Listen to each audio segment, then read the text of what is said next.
तर आज आपण अशा पवित्र पावन भूमीमध्ये त्या विश्वाचा मालक पंढरीश परमात्मा आणि त्यांच्या असणाऱ्या या नगरीमध्ये भिवरीच्या काठावर चंद्रभागेच्या तीरावर आणि अशा पद्धतीनं ही पंढरी नगरी वसली. त्या पंढरीमध्ये आपण आपली यात्रा बाळकृष्ण यात्रा कंपनीच्या वतीनं अट्टहास केला. ती यात्रा आता या ठिकाणी आजचा दिवस शेवटचा याचसाठी केला होता अट्टहास. शेवटचा दिवस गोड व्हावा आणि तो दिवस गोड करण्यासाठी आपण अट्टहास करून जी काही दक्षिण भारताची यात्रा केली, रामेश्वर, कन्याकुमारी, तिरुपती बघता बघता यावेळी किती भाग्यवान आहे तुम्ही. अगोदर बऱ्याच जणांनी यात्रा केल्या. आता मोरे सरांनी जो हा अट्टहास केला, यात्रेचा एक अविभाज्य घटक म्हणून ते कार्य करू लागले. आणि ते करत असताना त्यांना सुद्धा केरळमध्ये मागच्या यात्रेमध्ये नव्हतं, जमलं नाही. पण यावेळी केरळ आपण एक्स्ट्रा वाढवलं आणि पद्मनाभ स्वामी 6 दरवाजे उघडून 1,00,000 टन सोनं त्या 6 दरवाजामधून निघालं. त्या मंदिरामध्ये सुद्धा त्या यात्रेतील लोक सरजवून पद्मनाभ स्वामी आणि एक्स्ट्रा बरीचशी ठिकाणं. एक भवानी नावाची नदी आहे, त्या नदीलाही आपण गेलो किंवा अजून बरीचशी एकापेक्षा एक जी काही तीर्थ आहे ते करता करता आपण आज या ठिकाणी मी कायम सांगतो, आळंदीवरून निघालेला वारकरी नाव धावत पळत कोण वारा पाव जलद त्या पंढरीच्या आणि कळसाचं दर्शन करण्यासाठी धावतो. तशा पद्धतीने आपण धावत आलेलो आहोत.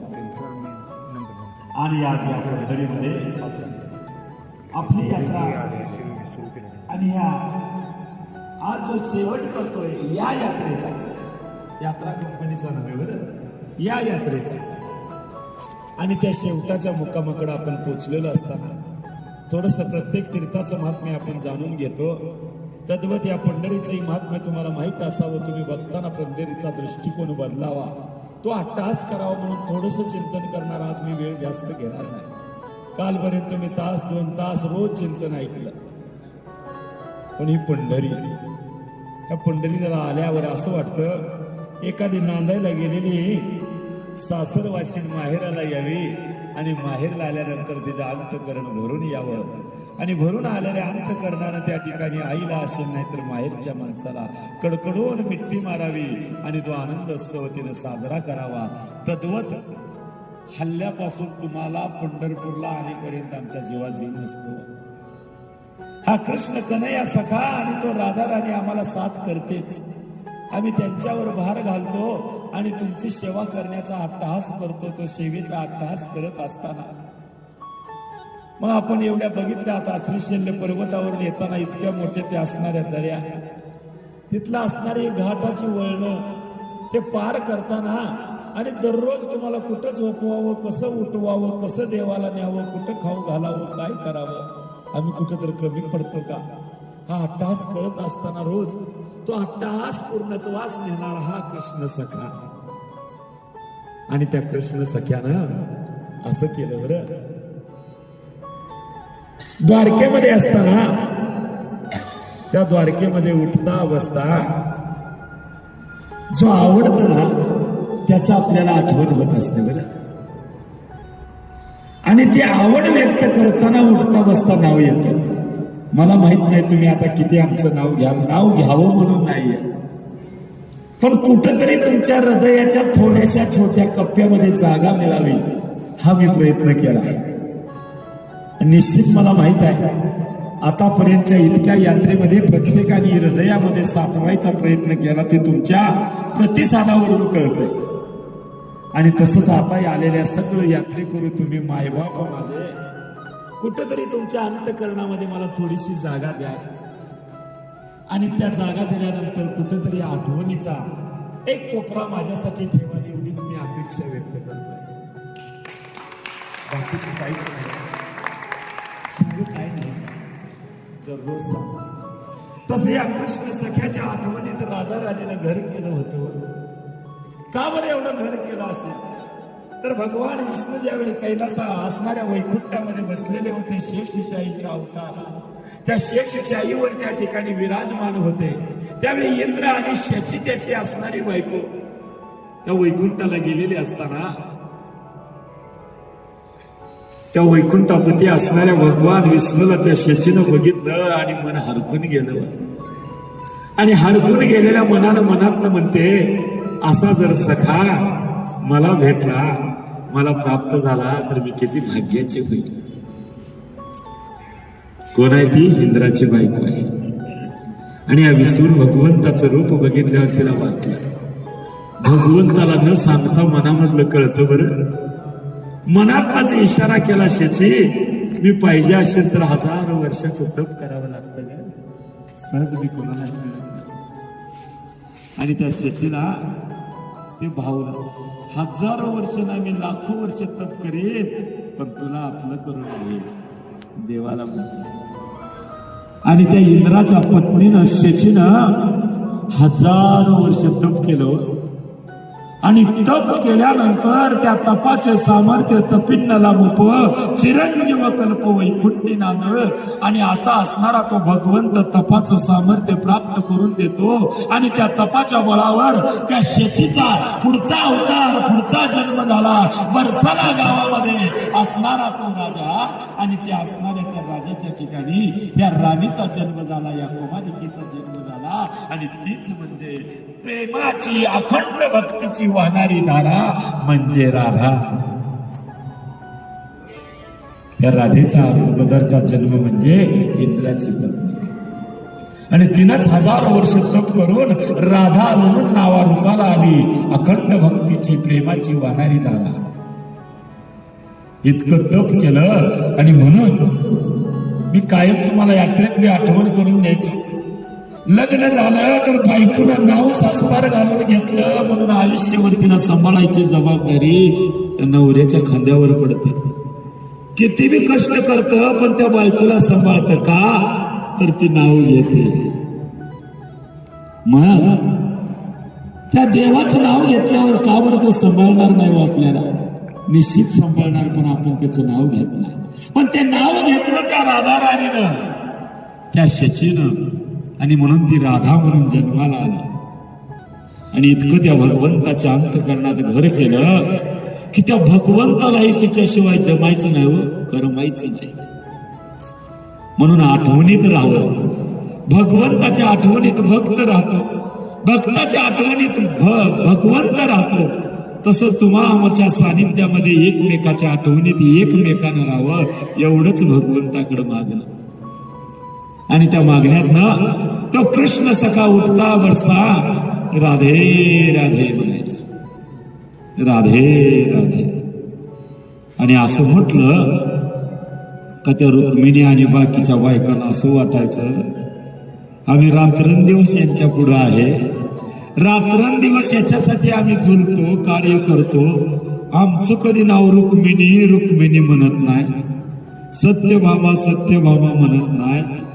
पण कुणाची कोण हे आली, राधे राधे म्हणायला लागली. कुठल्या बाईला बरं वाटतं व आपल्या नवऱ्यानं दुसऱ्याचं नाव घेतलं? वाटेल बरं?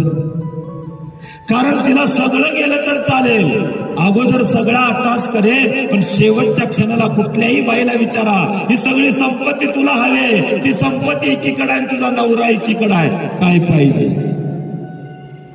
जी पावित्र्याची खाण असेल ना, ती म्हणाल सगळं मातीत गाळ जाळून टाक, पण माझा नवरा मला दे. पण जिला कळणार नाही ना, ती म्हणाल हे गेलं तर चालेल, पण मला संपत्ती हवी. दोन समाजामध्ये घटक आहेत. आणि त्या राधेचं नाव त्या भगवंतानं घेतल्यावर रुक्मिणीला राग आला. आणि राग आला आणि म्हणते, देवा आम्ही रात्रंदिवस एवढं चिंतन करावं, तुमचं नाव घ्यावं, तुमचं काम करावं, आणि तुम्ही म्हणजे त्या राधेचं नाव घ्यावं, हे बरं वाटतंय का? संपला ना. आम्ही एवढं करून तर काय उपयोग आहे? तुमच्या मनात जर दुसरी असेल तर. पण खरं सांगू, आपला नवरा दुसऱ्या बाईचं नाव एखाद्या घेत असेल तर ते कुठल्या अर्थानं घेतो याचा विचार करावा म्हणून रुसावं बरं. त्या रुक्मिणीने विचारच केला नाही आणि थेट निघाली रुसली. तुम्हाला राधाच हवेला घ्या राधा. त्यावेळी रुक्मिणीला भगवंत म्हणतात अगं तसं नाही काय, मी का राधाचं नाव घेतो हे तर समजून घे. ते समजून घेतल्यावर तुला कळेल मी का राधे राधे म्हणतो. पण कसं असतं रागाच्या पुढे काहीच चालत नाही. ती रुक्मिणी थेट निघाली. आता तुम्हाला ती राधाच अर्पण. आम्ही जातो, विचारू नका कुठं गेली. तडा तडा तडा तडा बोलली हो बिचारी. आणि कुठल्याही बायकोनं नवऱ्याला बोलावून त्या बिचाऱ्याला ऐकावं का? नाव घेते, नावाचं कुंकू लावते, थाटानं मिरवते, त्याच्यातच त्याचा अभिमान असतो, मोठेपणा असतो. आणि म्हणून ते ऐकून घेते बरं का. असं समजू नका माझ्या पुढे त्याचं चालत नाही. तुम्ही नाव घेताय म्हणून तो ऐकायला बांधलेलाय, नाव घेताय म्हणून सांभाळायला बांधलेलाय, नाव घेताय म्हणून आयुष्यभर पोषण करतोय. आणि म्हणून त्या देवाचं मी जर नाव घेतलं ना तो आयुष्यभर सांभाळायला बांधलेला आहे. म्हणून मी रोज आपण चिंतन करताना सांगायचं, रोज त्या राधा राणीचं नाव घेतो. घाट येऊ द्या, समुद्र येऊ द्या, नाही तर ढग फुटू द्या, हो स्वप्नात ही ते आपल्याला टच होऊ देणार नाही, हा माझा विश्वास आहे. आणि म्हणून 26 वर्षाच्या यात्रेमध्ये कधीच कुणाला अडचण आणलेली नाही हो त्या भगवंतानं. आणि ही रुक्मिणी रुसली. पंढरी महात्म्य म्हणून ग्रंथ आहे, त्या ग्रंथामध्ये तुम्हाला चिंतन ऐकायला मिळेल. रुक्मिणी रुसली आणि थेट निघाली. भगवंत अडवतात, अगं ऐक माझं, तसं करून रुसायचं नसतं, पण त्याला मर्यादा असते. रुसावं खेळ मांडायच्या अगोदर, पण खेळ मांडायच्या अगोदर रुसावं, पण खेळ मांडून रुसू नये बरं. कवयित्रीने सांगितलं खेळ मांडू नको, खेळ मांडू नको, खेळ मांडून भांडून मोडू नको, खेळ मांडून. आणि ती रुक्मिणी रुसली आणि रुसून निघाली. ती रुसलेली रुक्मिणी थेट आली. आणि आपण ज्या नगरीमध्ये बसलेलो आहोत ते नगरमध्ये पूर्वी वन होतं बरं का, जंगल होतं. आणि त्या जंगलामध्ये एक दिंडीर नावाचा राक्षस राहत होता. तो राक्षसाला घेऊन सगळे साहित्य असणार आणि ती जनता हैराण झालेली होती. काय करावं? हा दिंडीर राक्षस कधी घालेला कोणाला मारेल हे कळत नव्हतं. आणि त्या राक्षसाच्या नावाने या वनाला नाव पडलं होतं दिंडीर वन. दिंडीर वन म्हणायचं. आणि या दिंडीर वनात येऊन बसली. बघा कसं नियोजन करतो कृष्ण कन्हैया. त्या वनामध्ये येऊन बसली. आणि वनामध्ये येऊन बसल्यावर असं झालं, कृष्णाच्या लक्षात आलं तिथं तो राक्षस आहे. काय होईल? उगच बायकांना वाटतं माझा नवरा काळजी करत नाही, हा तुमचा गैरसमज आहे. आणि एक ध्यानात घ्या, त्याला तर कोण असतं? सखीशिवाय सख्याला, सख्याशिवाय सखीला जगामध्ये कोण नाही. करोडपती जरी पोरं तुमच्या पुढची झाली ना, शेवटी ती म्हातारीची विचारणार आहे. पोरगण सोन तुम्हाला विचारत नाही. म्हातारी जाऊ द्या, किचन मध्ये जायचा अधिकार तुमचा संपून जातो. थरथर त्या हाताने जरी तिने काय बनवलं तर किचन मध्ये थाटात जाऊन काय करतेस ग म्हणणारा म्हातारा असतो. पण ज्यावेळी ती म्हातारी संपते ना त्यावेळी किचन मध्ये कसं जावं म्हणून लाजून सोप्यात वाट बघतो. सुनन दिन दवा खातो. करोडपती असला तरी सुद्धा हक्काची तेवढीच साथीदारी नसते. आणि तिला तर कोण असतं? सका संपला ना थाटात मिरवणं संपत, थाटात भांडणं संपत. भांडण्यामध्ये सुद्धा थाट असतो. थाटात लोकांबरोबर गप्पा मारताना नवऱ्याचं नाव घेणं संपत. एकच मी काय चिंतन करतोय, घरी गेल्यावर तुम्ही बनायचं. गाजपर्यंत काय करत होता माहित नाही, पण इथून पुढे काय करायचं एवढंच मी चिंतन करणार. आणि आणि ती रुक्मिणी रुसली आणि एवढी दिंडीर वनात बसली. त्यावेळी कृष्ण कन्हैयाला काळजी वाटली. पण लगेच जर पाठीमागे गेलो तर लोक काय म्हणतील. बघा देव आहे बायकोच्या मागे गेला. लय सांभाळावं लागतं. आणि म्हणून त्यानं निमित्त केलं आणि निमित्त करून त्यानं गोकुळामध्ये गेला. गोकुळामध्ये गेला. गायी गोपाळांना त्या ठिकाणी घेतलं. गायी चारायच्या निमित्तानं त्या ठिकाणी हाकत हाकत यावं नियोजन केलं. गोपाळ म्हणली नाही आम्ही बी येणार रे काना. कधी नाही ती भेटला आणि आता चाललाय जाऊ देणार नाही आम्ही बी तुझ्या संग येणार. आणि बर चला यमुना आडवी आली. आजपर्यंत तुम्हाला मी विचारलं नाही पण आता तुम्ही निघाला मी बी तुमच्या संग येणार. यमुनेलाही सांगितलं चल. सरस्वती आली. सरस्वती म्हणते मीही येणार तू बी चल. गोवर्धन पर्वत आडवा आला. तोही म्हणतो मीही येणार. त्यालाही म्हणतो चला.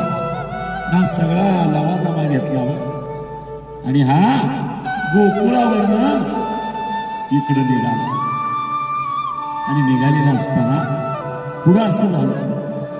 कथेमध्ये कथा सांगतो. कारण एक रुक्मिणी रुसली. दुसरं कारण एक ब्राह्मण कुटुंब होतं. ब्राह्मणाच्या पोटी एक मुलगा जन्माला आला. ब्राह्मणाच्या कुळात जन्मलं पण त्याला कसं वागावं हे कळना. बायको झाली. बायको केली आणि बायको केल्यावर आई बापाला रोज घालून काढून बोलायला लागले. आई बापाला हाकलून आई बाप फिरत भिक्षा मागत यात्रा करू लागले. त्या पोराचं नाव होतं पुंडलिक. आणि तोच पुंडलिक पुन्हा एखादा दिंडीवाल्या आमच्यासारख्या महाराजांना सांगितलं चला तुम्ही ब्राह्मण आहे आमच्या यात्रेत तेवढं पूजापाठ केलं तरी चालेल. म्हणून त्यांना घेतलं पुंडलिकाला आणि ते घेऊन गेले काशी यात्रेला. ती यात्रा करत असताना त्या ठिकाणी एक कुकुट मुनीचा आश्रम होता. त्या आश्रमाच्या जवळ त्यांची यात्रा थांबली. यात्रा थांबल्यानंतर तिथे विसावले होते सगळे यात्रेकरू. आपणही कसं विसावतो तशा पद्धतीने. त्यावेळी अशा काही एक 5 स्त्रिया मलिनता असणाऱ्या घाणेरड्या वास येणाऱ्या तिथून जाताना दिसल्या. त्यावेळी त्या स्त्रियाकडे बघतो काय घाणेरडे ते नाक मुरडलं. आणि त्या स्त्रिया तशाच निघून गेल्या. त्या आश्रमामध्ये त्या कुकुट मुनीच्या आश्रमामध्ये गेल्या. तिथं असणारे एक संत होते. त्यांचं नाव होतं कुकुट ऋषी कुकुट मुनी. त्यांचं दर्शन केलं सेवा केली आणि थोड्या वेळानं त्या नद्या त्या असणाऱ्या स्त्रिया बाहेर आल्या. बाहेर आल्यावर जाताना घाणेरड्या असणाऱ्या त्या मलिनता असणाऱ्या वास येणाऱ्या स्त्रिया तेज पूर्ण तेजस्वी झाल्या आणि दैदिप्यमान होऊन निघाल्या. ते पुंडलिक बघत होता आणि बघितलं आणि त्यांना म्हणतो आता जाणाऱ्या तुम्हीच ना. त्या म्हणल्या हो. जाताना तर घाणेरड्या होत्या वास येत होता मी नाक मुरडलं आणि तुम्ही एवढ्या देखण्याहून कशा आला. त्यावेळी त्या स्त्रिया नव्हत्या त्या नद्या होत्या. गंगा यमुना सरस्वती जमुना या सगळ्या असणाऱ्या वेगवेगळ्या नद्या. आणि त्यांनी सांगितलं अरे तुला काय कळावं पाप्या. कोण म्हणतंय त्या स्त्री रूपातल्या नद्या. तुझ्यासारखे घाणेरडे पापी आई वडिलांना त्रास देतात. आमच्यामध्ये पाप धुण्यासाठी येतात आणि ती पाप धुतल्यानंतर आम्हाला मलिनता येते. नुसती मलिनता येत नाही आम्हाला घाणेरडं व्हावं लागतं कारण तुमची घाण आम्ही घेतो ना. त्यामुळे आमची दुर्गंधी येते. नदीत गेल्यावर घाण कपडा टाकणारी बघितली तुम्ही. किती कपडे पडलेले थुंकलेली बघितली. साबण लावून घाण करताना बघितली. आपण पाप धुतो आणि ते पाप धुताना त्यांना मात्र ज्याच्यामध्ये धुतो त्यांना ते घ्यावं लागतं. आणि त्या नद्या बोलतात तुझ्यासारखी पापी पाप करतात आणि ती पाप धुण्यासाठी आमच्यामध्ये येतात. त्यावेळी आम्हाला मलिनता येते कुरूपता येते. त्यावेळी आम्ही काय करतो एखाद्या संताच्या आश्रमामध्ये जातो. संत चरण रज लागता सहज वासनेचे बीज जळून जाणे आणि त्या संताच्या पायाची धूळ लागावी म्हणून आम्ही अशा आश्रमाला शोधत येतो. आणि त्या आश्रम मधले असणारे ऋषी मुनी त्यांच्या पायाची आम्ही केसानं झाडून करतो, त्यांची धूळ आमच्या मस्तकाला लागते. पुन्हा आम्ही पूर्वपदाला येतो, आमचं पाप संपत. पुन्हा तुमच्या सारख्या पाप्यांची पाप धुयाला आम्ही तयार होतो. त्या नद्या बोलतात, हा पुंडलिक ऐकतोय. झनकन त्या ठिकाणी म्हणतात ना, वीज चमकावी तसं डोक्यामध्ये प्रकाश पडला आणि लक्षात आलं मी तर महापापी आहे. माझ्या आई वडिलांना मी बाहेर हाकललं. त्या नद्याने सांगितलं, जगामध्ये कुठलंच पुण्य करू नका, फक्त माई बापाची सेवा करा. त्याच्यासारखं पुण्य जगामध्ये नाहीये. तेवढंच पुण्य करा, कुठल्याच देवाला जायची गरज नाहीये. आणि त्या पुंडलिकाच्या लक्षात आलं. ताडकन उठला, साष्टांग त्यांनावर दोन दंडवत घातला आणि त्या नद्याला म्हणतो, माय मी चुकलो, माफ करा. आणि तिथून गेला थेट मायबाप कुठं आहे, बायकोला कुठं पडले, कुठं बसले विचारलं नाही, निघून गेला.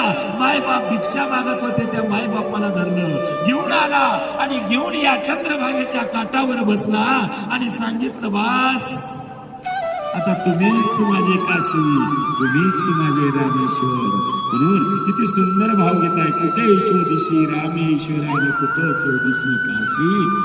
हृदयातील भगवंत राहिला, हृदयामध्ये उपास. भगवंताला विसरतो आपण. आणि ती भगवंताची जाण झाली. कुंडलिकानं सेवा केली, इतकी सेवा केली, माय बापाची सेवा करणाऱ्याकडे स्वतः भगवंत येतो. भगवंताकडे जायची गरज नाही. हे दुसरं काम. आणि असं झालं, तो असणारा कृष्ण परमात्मा निघाला. आणखीन एक कारण होतं, त्या दिंडीर नावाच्या राक्षसानं फार थैमान माजवलेलं होतं. जगणं मुश्किल झालं, त्याचा वधही करायचा. तिसरं काम. आणि म्हणून हा कृष्ण सखा गाई, गोपाळ, नद्या आणि असणारा डोंगर, पर्वत, यमुना सगळ्यांना घेऊन या ठिकाणी आला.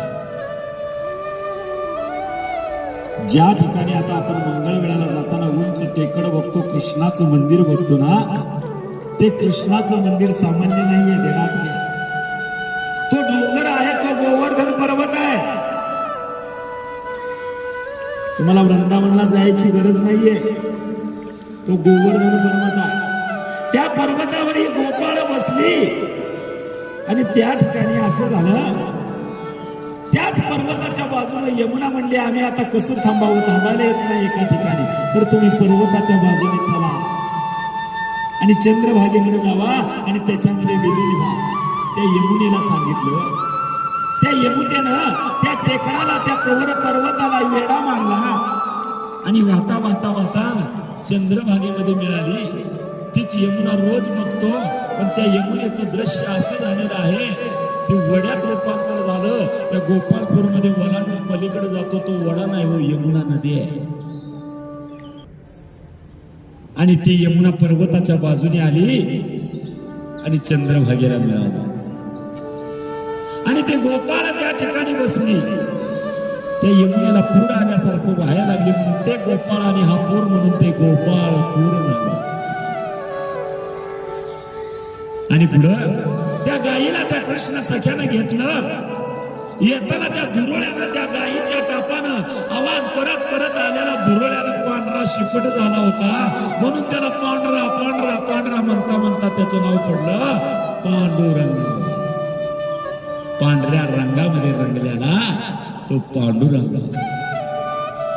आणि त्यानं त्या गायी घेतल्या. आणि आता बघा, हा महिना सुरू झाल्यानंतर ती आठवण म्हणून आजही त्या ठिकाणी, ज्या ठिकाणी गायी घेतल्या आणि त्या चंद्रभागेचा, यमुनेचा मिलाप झाला, संगम झाला, प्रयाग झाला, त्या तीर्थाच्या ठिकाणी हा गेला आणि त्या गायीला वळवलं. थांबा, त्या गायीलाही आनंद झाला, नाचू लागल्या, हा बासरी वाजवू लागला आणि त्याचं पाय उघडलं. आणि त्याच पायाला आजी म्हणतात विष्णुपद. त्या विष्णू भगवंताचं पाय उमटलं, त्याला विष्णू गड म्हणतात. गोपाळ नाचले, त्यांचंही पाय उमटलं, गायचीही खुरं उमटली. आणि अशा पद्धतीने तिथं सोहळा केला. आणि तोच सोहळा आज या महिन्यामध्ये ना, महिनाभर पांडुरंग मंदिर पंढरपुरात नाही बरं, तो कुठं असतो? विष्णू पदात असतो. तो सोहळा केल्याचं प्रतीक आजही आपल्याला बघायला मिळतं. आणि तिथूनच पुन्हा नारदाने, तेव्हा आम्हाला बी बरोबर घ्या ना, नारदाने देवानं सांगितलं, तू लांब थांबायचं ना, आम्ही काय करतोय तेवढं बघायचं, रेकॉर्डिंग. आणि ते पुन्हा सांगायचं लोकांना, तुला आमच्यामध्ये येता येणार नाही. आणि या गोपाळाने त्या ठिकाणी गोपाळ काला केला हो. तोच काला म्हणजे आज आपण करणार आहे. त्या यात्रेची सांगता त्या काल्यात करतो. म्हणून पंढरपूर शेवट करावं, दक्षिण आपल्याला काशी म्हणून ओळखलं जातं. आणि तिथूनच लक्ष, मग तिथंच तुम्ही विष्णुपदाला गेला ना, दूर अंतरावर एक छोटं मंदिर दिसतं नदीमध्ये, ते नारदाचं मंदिर आहे. कुठंच नाही, फक्त पंढरपुरात आहे बरं का, ध्यानात राहू द्या. तिथं नारद जाऊन बसला, तिथं ते मंदिर बनलं. आणि तिथूनच दिंडीर वनाकडे बघायचा भगवंत तिरक्या नजरेने. रुक्मिणी कुठे बसले, प्रेम असतं पण ते दिसत नसतं. डायरेक्ट काय वेळेला कसं असतं, पुरुषांना व्यक्त होताच येत नसतं. मग सुख असू द्या नाहीतर दुःख असू द्या, बायकांना सुख झालं की लगेच गावभर वाटत फिरतात, आणि दुःख झालं की धडा धडा धडा रडून मोकळ्या होतात. पण या बिचाऱ्याला काहीच करता येत नसतं. आणि म्हणून शास्त्र सांगतं, दुःख बी कुणाला सांगू नका आणि सुख बी कुणाला सांगू नका. कारण हे लोक असेच ना, सुख सांगायला जावं तर त्या सुखाला दृष्ट लावतात, आणि दुःख सांगायला जावं तर रडून ऐकतात आणि हसून सांगतात, म्हणजे त्या दुःखावर मीठ येतात. म्हणून सुख बी सांगू नका आणि दुःखही सांगू नका. त्या भगवंताने दिलेलं आहे ते आपलं म्हणावं आणि ते सहन करावं. सुखाच्या पाठीमागे दुःख, दुःखाच्या पाठीमागे सुख राहणार. आणि तो असणारा कृष्ण सखा काला केला, काला केला. आणि काला करून त्या दिंडीर नावाचा राक्षसाचाही त्या ठिकाणी संपवलं. आणि त्या दिंडीर राक्षसाला संपवून त्या रुक्मिणीकडे गेलाय. आणि रुक्मिणीला म्हणतोय, अगं ऐकलंस का? कोण? अगं भक्त, मला माहित नाही कोण आहे तुम्ही. हे वापरता तो तुला हट्ट आहे असावा. लाख विनंत्या केल्या तरी बी तिनं ऐकलं नाही. त्या वनातच बसली म्हणून तिचं नाव झालं लखुबाई. तुम्ही कधी त्या जुन्या पेठेत गेला तर तिथं मंदिर आहे, लखुबाईचं मंदिर, ती रुक्मिणी बसलेलं ठिकाण आहे. आणि त्या लखुबाईला त्या भगवंतानं विनंती केली, आली नाही. जावा त्या राजाकडे जावा, राजाचंच नाव घ्या, आम्ही कशाला लागतोय, तुम्हाला आमची गरज काय? काय नाही पण राक्षसाचं संकट संपवलं. बस तशीच नाही ऐकल्यावर शेवटी कुठं वर त्यानं तर मागं लागायचं. म्हणून नाही थोडंच तेवढंच झलक दाखवावी, भांडावं. शिवपुराणामध्ये सांगितलंय भांडावं, पण थोडंसंच. कारण शिवपुराणात सांगितलंय नवरा बायकोच्या भांडणात प्रेम वाढतं, म्हणून थोडं भांडावं. कारण जेवण घेतल्यावर लोणचं असावं, चाटाय पडतं, पोट भरून खाया पडतं नसतं, तेवढंच असावं. आणि पुन्हा तो असणारा त्या पुंडलिकाकडे आला बरं.